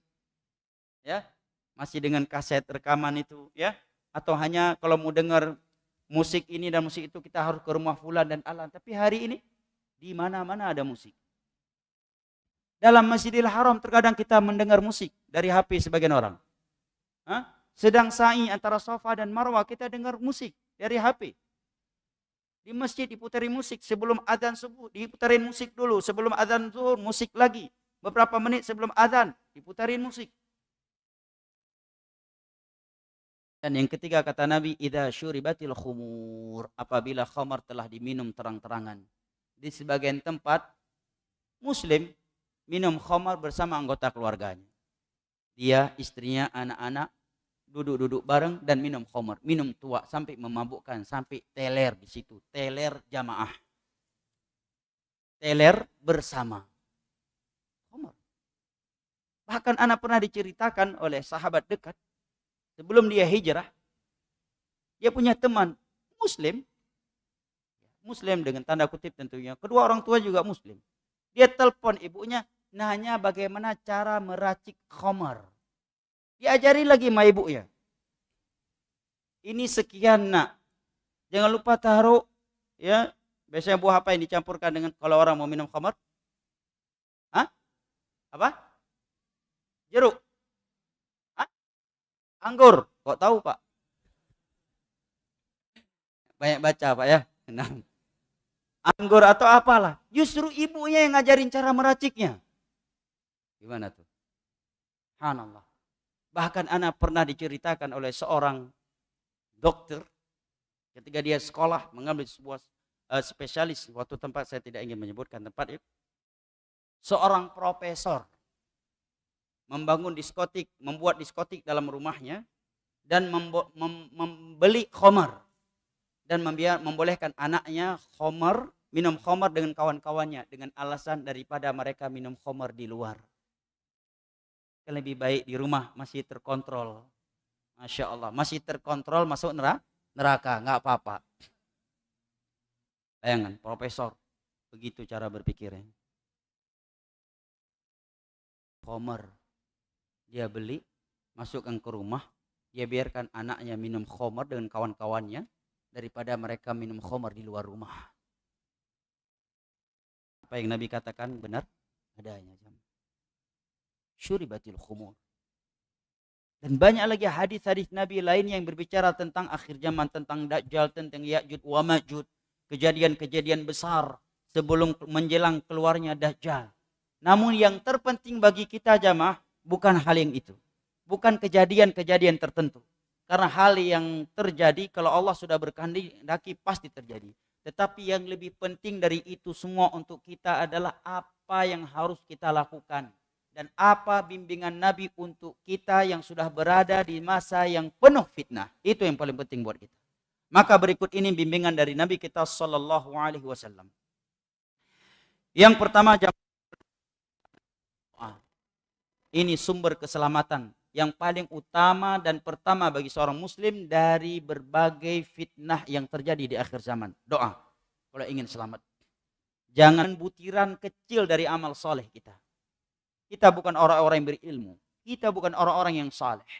Para ulama dan para nabi sekalipun, mereka tidak pernah mengandalkan ilmu mereka. Tetap mengandalkan doa. Apa doa nabi kita yang paling sering beliau panjatkan kepada Allah? Allahumma muqallibal qulub, tsabbit qalbi ala dinik. Bayangkan loh, seorang nabi, seorang rasul yang sudah dipastikan masuk surga. Bahkan tidak ada yang masuk surga kalau tidak taat kepada beliau.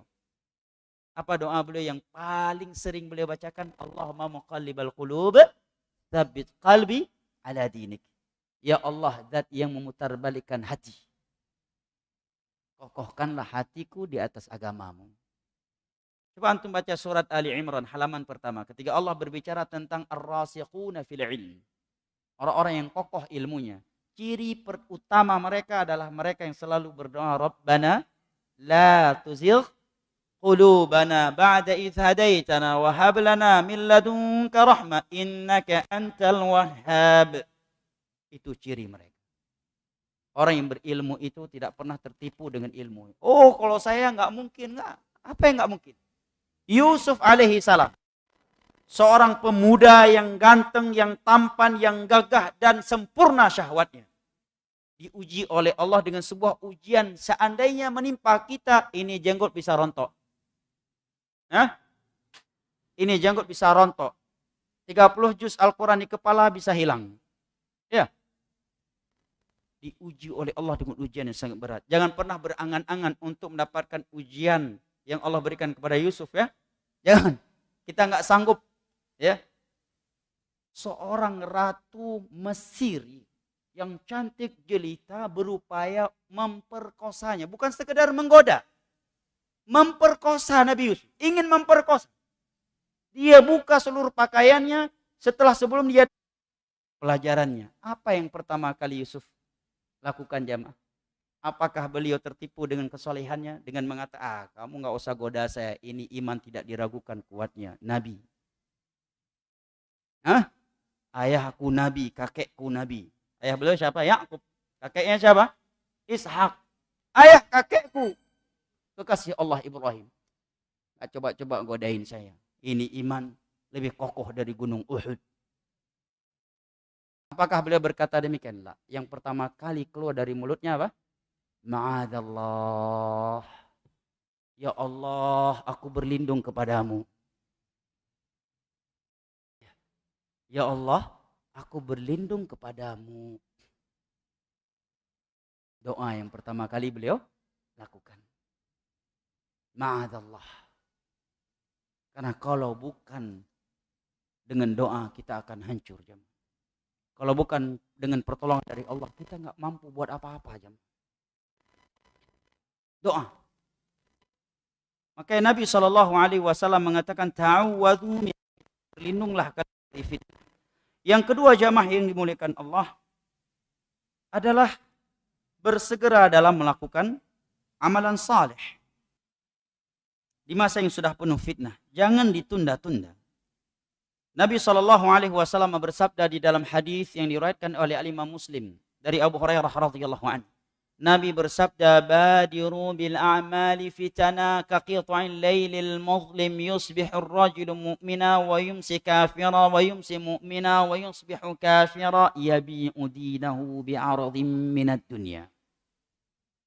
Kekufuran di sini kata Imam Nawawi mencakup dua kekufuran, kufur besar dan kufur kecil. Apa sebabnya? Sebab utama yang membuat mayoritas umat Nabi Muhammad murtad, sebab utamanya adalah yabi'u dinahu bi'aradhin minad dunya. dia menjual agamanya dengan secuil dari dunia ini. Ingat ya, dunia ini semahal, seindah, sebesar dan sebanyak apapun, dia tetap secuil. Secuil. Jangankan dibandingkan dengan surga, dibandingkan dengan 2 rakaat sunnah qabliyah fajar saja Nabi katakan lebih hebat daripada dunia beserta isinya. Hari ini gara-gara pacar pindah agama, ya kan? Gara-gara untuk mendapatkan pengobatan gratis, pendidikan gratis, pindah agama.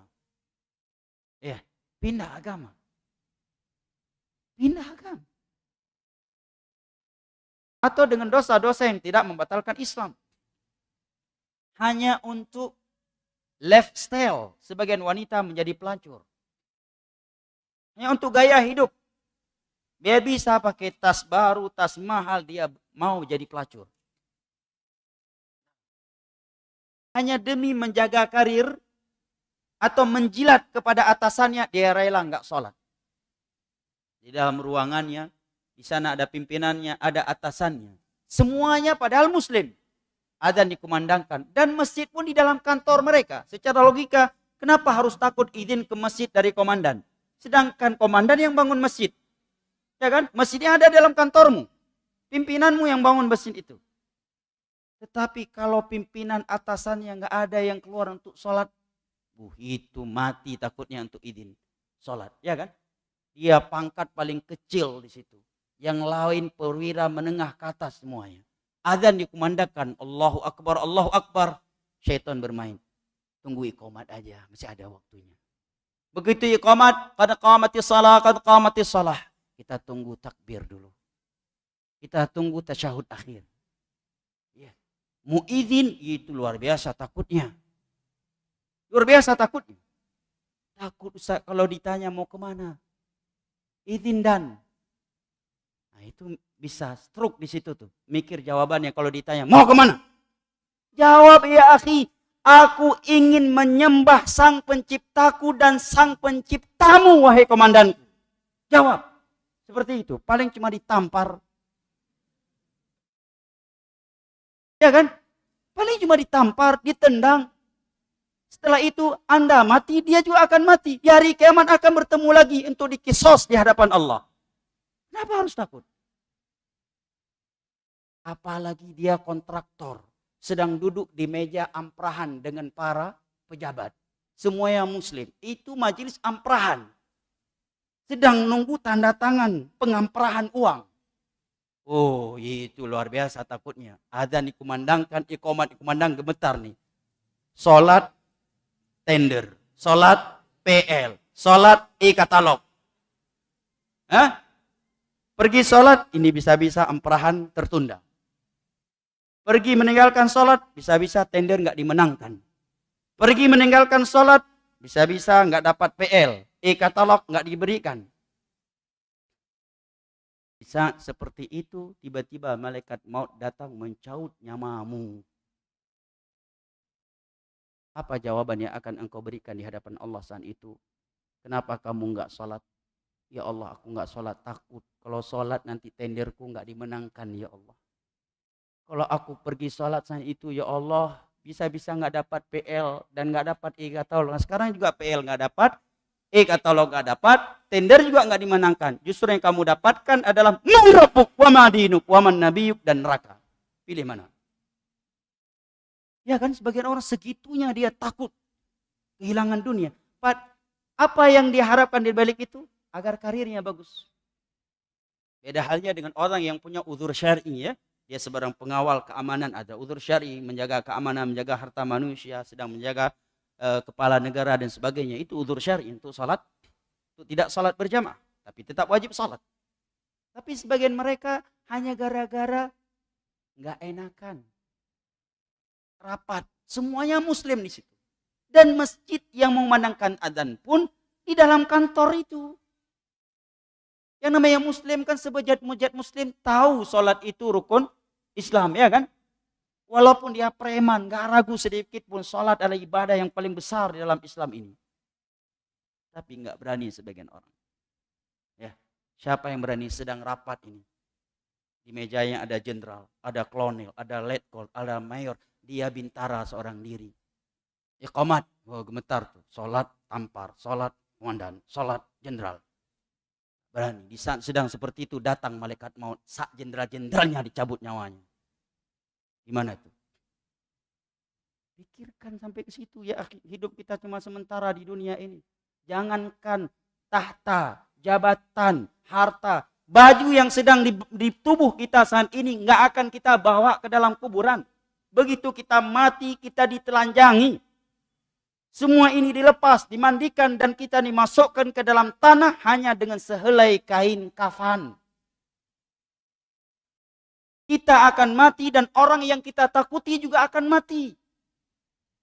Kita terancam dengan neraka kalau tidak taat kepada Allah. Dan orang yang kita takuti juga terancam dengan neraka Allah kalau dia tidak taat kepadanya. Apa yang harus kita takuti jamaah dimuliakan Allah? Wa ma tasyauna illa ayyasha Allahu rabbul alamin. Maka Nabi mengatakan, badir, segerakan. Bayangkan seandainya kita menunda sebuah kewajiban. Okelah kalau suatu amalan itu hukumnya sunnah. Ini kalau wajib.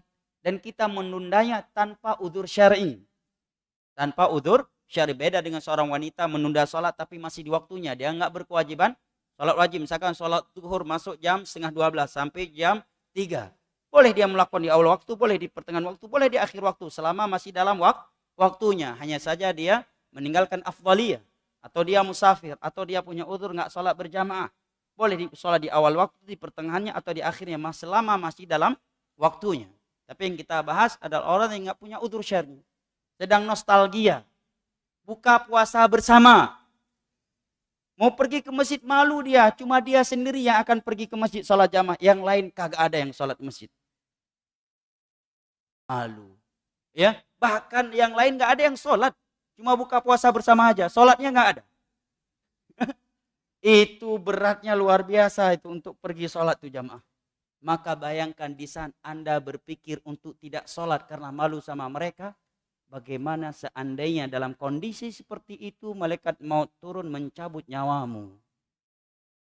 Maka kata Salamah bin Dinar, kullu syai'in takrahul mauta alaih fatruk. Setiap sesuatu yang kamu tidak siap, tidak mau dimatikan di atasnya, maka segera tinggalkan. Karena kalau sudah mati jamaah, jangankan orang lain. Jangankan orang lain. Anak kita sendiri nggak akan setia dengan kita. Ada anak-anak yang mau tidur di dalam kuburan ayahnya. Nggak ada. Istri kita bahkan belum habis masa idah mungkin udah nikah lagi dia. Ya kan? Masa idah belum habis udah nikah lagi dia. Apa yang kita pikirkan? Fatimah. Dari darah daging Nabi SAW. Apa kata Nabi kepada Fatimah? Yang merupakan darah daging pemegang kunci surga. Rasulullah SAW. Apa kata beliau kepada putrinya, kepada darah dagingnya itu? Anqidhi nafsaki anin nar, fa inni la ughni anka minallahi syai'a. Wahai Fatimah, putriku, selamatkan dirimu dari neraka Allah dengan iman dan amal soleh. Karena aku tidak mampu mencegah azab Allah dari dirimu. Itu sabda Nabi kepada darah dagingnya, putrinya, yang lahir dari darahnya. Seperti itu sabda beliau kepadanya, anqidhi nafsaki anin nar, fa inni la ughni anki minallahi syai'a. Selamatkan dirimu dari neraka Allah karena aku tidak mampu mencegah engkau dari azab Allah Subhanahu wa taala. Bagaimana dengan kita? Apalagi selain Nabi. Hanya gara-gara mempertahankan karir jabatan kita rela siang dan malam bermaksiat kepada Allah. Kita tinggalkan sholat gara-gara takut pimpinan, takut atasan. Selemah itukah iman? Tahan kentutnya seminggu saja hancur lebur dia. Ya kan? Enggak usah Allah turunkan Dajjal. Enggak usah Allah keluarkan Ya'jud wa Ma'jud. Kentutnya aja Allah tahan seminggu, hancur lebur dia. Ya kan? Dia seorang yang kuat, kejam, punya senjata. Enggak usah Allah keluarkan Ya'jud wa Ma'jud. Enggak perlu Allah turunkan hujan batu. Allah tahan aja kentutnya. Enggak bisa kentut dia selama sebulan. Jadi apa? Hancur lebur. Hanya gara-gara enggak bisa kentut selama seminggu. Hanya gara-gara nggak bisa kentut, Allah tahan kentutnya selama sebulan. Hancur dia. Jadi apa yang harus kita takuti? Seorang muslim itu punya jati diri. Punya prinsip dalam kehidupan ini. Ikhwanil kiram wa akhwati al-karimat rahimani Allah wa iyyakum wa baraka fikum. Sumber keselamatan berikutnya adalah ilmu agama. Dalam riwayat Al-Imam Al-Bukhari dari Muawiyah ibnu Abi Sufyan radhiyallahu anhu, Nabi SAW bersabda, "Man yuridillahu bihi khairan yufaqihu fid din." Barang siapa yang Allah inginkan kebaikan baginya, maka Allah akan fahamkan ia tentang agamanya. Kalau kita ingin tahu diri kita ini orang yang Allah inginkan kebaikan untuknya ataukah tidak, maka lihatlah bagaimana diri kita dengan ilmu agama. Sering hadiri majelis ilmu agama, maka bersyukur kepada Allah. Berarti Anda termasuk dari hamba-hamba yang Allah inginkan kebaikan untuknya. Tapi kalau kita melihat diri kita udah mulai malas hadir majelis ilmu agama, bahkan sebagian orang bukan lagi malas, justru membuat orang lain ikut malas hadir majelis ilmu agama, maka segera bertobat kepada Allah. Karena jauhnya kita dari majelis ilmu agama itu dikarenakan maksiat-maksiat yang kita lakukan kepada Allah. Sehingga Allah murka kepada kita. Karena kalau Allah nggak murka dengan kita, sayang kepada kita, pasti Allah akan letakkan kita di dalam jalan ilmu agama. Ilmu agama akan menuntun kita ke surga Allah Jalla wa'ala. Tanpa ilmu agama kita tidak akan sampai ke surga Allah. Nabi SAW bersabda di dalam hadis yang diriwayatkan oleh Imam Muslim dari Abu Hurairah radhiyallahu anhu, "Wa man salaka tariqan yaltamisu fihi ilma sahhalallahu lahu bihi tariqan ilal jannah." Barang siapa yang menempuh sebuah perjalanan dalam rangka menuntut ilmu agama, niscaya Allah akan mudahkan baginya jalan menuju surga. Ada sesuatu yang lebih mahal buat kita selain surga Allah, jemaah? Ada cita-cita kita yang lebih besar daripada cita-cita kita masuk ke dalam surga Allah? Adakah jalan yang lebih sulit untuk ditempuh dibandingkan jalan menuju surga Allah? Dan majelis ilmu agama, jamaah, sebaik-baik tempat kita berfiknik dengan anggota keluarga kita. Majelis ilmu agama, apalagi di dalam rumah Allah seperti ini, sebaik-baik tempat kita menenteramkan jiwa kita dan jiwa anggota keluarga kita dari hiruk pikuk dunia yang telah kita rasakan. Di dalam hadis yang diriwayatkan oleh Imam Muslim dari Abu Hurairah radhiyallahu anhu, yang dengannya kita akhiri majelis kita ini, Nabi mengatakan, "Wa majtama'a qaumun fi baitin min buyutillah yatluna kitaballah wa yatadarasunahu fima bainahum illa nazalat alaihimus sakinah." Tidaklah berkumpul suatu kaum di rumah Allah mempelajari agama Allah sesama mereka kecuali akan turun sakinah ilahi untuk mereka. Sampai Abdullah bin Mubarak, seorang ulama tabi'in, mengatakan, "Law 'alimal muluk wa abnal muluk 'ala ma nahnu 'alaihi minar rahah lajaladuna 'alaiha." Seandainya para raja dan keluarga raja tahu betapa tenangnya jiwa kita ketika duduk di dalam majelis ilmu agama, maka mereka akan mencambuk-cambuk kita karena iri kepada kita. Coba jamaah, kalau kita hadir dalam majelis ilmu agama, dalam rumah Allah dengan hati yang ikhlas, hati yang bersih dari suudzon, sifat sombong, ujub, berburuk sangka, tujuan yang buruk lainnya. Dan di situ dibacakan ayat dan hadis Nabi serta petuah ulama Islam, pastilah kita merasakan ketenangan jiwa yang luar biasa. Ya. Berangkat dalam keadaan ini kepala udah berat banget karena utang yang begitu banyak, tetapi begitu duduk dalam majelis ilmu agama, seolah kita adalah orang yang paling kaya di dunia ini.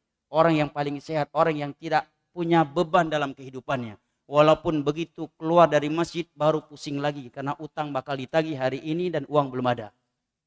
Pempes anak-anak udah habis dan uang lagi nggak ada. Majelis ilmu agama sakinah. Ketenangan jiwa yang luar biasa. Nazalat alaihimus sakinah. Bahkan saking sakinahnya, saking tentramnya jiwa sebagian orang di dalam majelis ilmu agama terkadang baru berlangsung 10-15 menit dia sudah menundukkan kepalanya ke bawah. Ya, menunjukkan dia telah menerima dan menempatkan sakinah ilahi bukan pada tempatnya. Wa ghasyatumur rahmah, rahmat Allah tercurahkan untuk mereka. Subhanallah, ada majelis yang lebih hebat dari ini? Wa hafatumul malaikah, malaikat-malaikat Allah meliputi mereka. Hari ini orang rela, Anda diberitahukan ada sebagian orang harus mengeluarkan jutaan uang hanya untuk ngopi bareng dan beberapa menit dengan seorang artis. Sebagian artis mau, tapi dengan syarat bayar. Ya, mau ngopi sama artis fulan nggak? Bayar sekian. Mau selfie sama artis fulan nggak? Bayar sekian. Ada agen dan calo-calo untuk itu jamaah. Bahagia dia, bahagia, senang dia. Bisa ngopi dengan artis fulan, bisa semeja dengan artis fulan, bisa selfie dengan artis fulan, bisa duduk bareng dengan seorang presiden, seorang raja, perdana menteri. Ya akhi, dengan Anda duduk dalam majelis ilmu agama, Anda duduk dan diliputi oleh satu-satunya makhluk ciptaan Allah yang tidak punya dosa sebutir debu pun, yaitu para malaikat. Hafathumul malaikah. Ada yang lebih suci dari malaikat? Enggak ada. Satu-satunya makhluk yang enggak punya dosa cuma malaikat. La ya'sunallaha ma amarahum wa yaf'aluna ma yu'marun. Yang berikutnya Nabi katakan wa dzakarahumullahu fi man 'indah. Nama-nama mereka yang duduk dalam majelis ilmu agama Allah sebutkan satu persatu dengan pujian dan sanjungannya di hadapan malaikat-malaikat yang ada di sisinya. Setiap kali Anda duduk di majelis ilmu agama, setiap kali itu nama Anda terdengar oleh Jibril, Mikail, Israfil, dan malaikat-malaikat Allah lainnya yang ada di sisinya. Adakah majelis yang membuat kita harus lebih berkorban dan semangat untuk menghadirinya daripada majelis yang seperti ini jamaah? Seandainya hadir di majelis ilmu agama tidak memiliki keutamaan kecuali apa yang Nabi sebutkan di dalam hadis ini, maka sudah cukup ini sebagai keutamaan hadir di majelis ilmu agama dan memotivasi kita untuk istiqamah di dalamnya. Namun, dan masih banyak lagi sumber-sumber keselamatan lainnya di akhir zaman dari fitnah yang terjadi, namun waktu yang membatasi kita, dan beberapa sumber keselamatan di atas merupakan sumber-sumber keselamatan yang utama dan mencakup insyaallah taala. Saya cukupkan sampai di sini, bahkan sudah lewat jam 11. Pertanyaan-pertanyaan yang sudah ditulis insyaallah ditanyakan kepada ustaz-ustaz setempat yang lebih paham dan lebih berilmu daripada ana. Wallahu taala alam bisawab. Wal ilmu indallah. Subhanakallahumma wa bihamdik asyhadu an la ilaha illa anta astaghfiruka wa atubu ilaik. Wa sallallahu ala nabiyyina Muhammad wa ala alihi wa sahbihi wasallam. Wa akhiru da'wana anil hamdulillahi rabbil alamin. Wassalamu alaikum warahmatullahi wabarakatuh.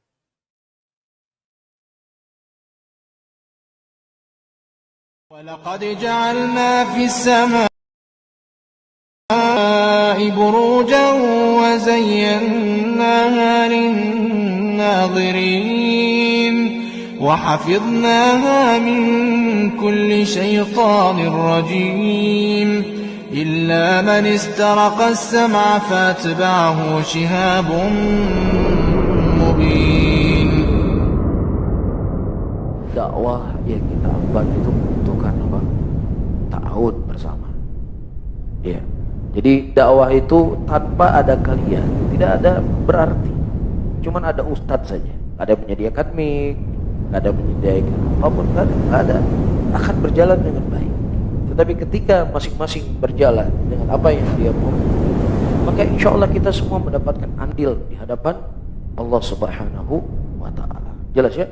Jadi yang berdakwah, aku misalnya nggak menyampaikan ilmu di majelis seperti ustadz-ustadz yang menyampaikan. Tapi ketika antum berta'awud, bekerja sama, ya, walaupun pekerjaannya cuma hal-hal yang mudah, insya Allah apa? Mendapatkan keutamaan yang sama. Alhamdulillah kita di Aceh sudah punya media-media dalam berdakwah. Ya, dan alhamdulillah banyak sekali manfaat yang didapatkan oleh muslimin dari media-media tersebut. Butuh ta'awun dari kita bersama. Akan bagaimana media-media yang sudah ada ini semakin baik dan semakin bisa dirasakan manfaatnya oleh saudara-saudara kita muslimin.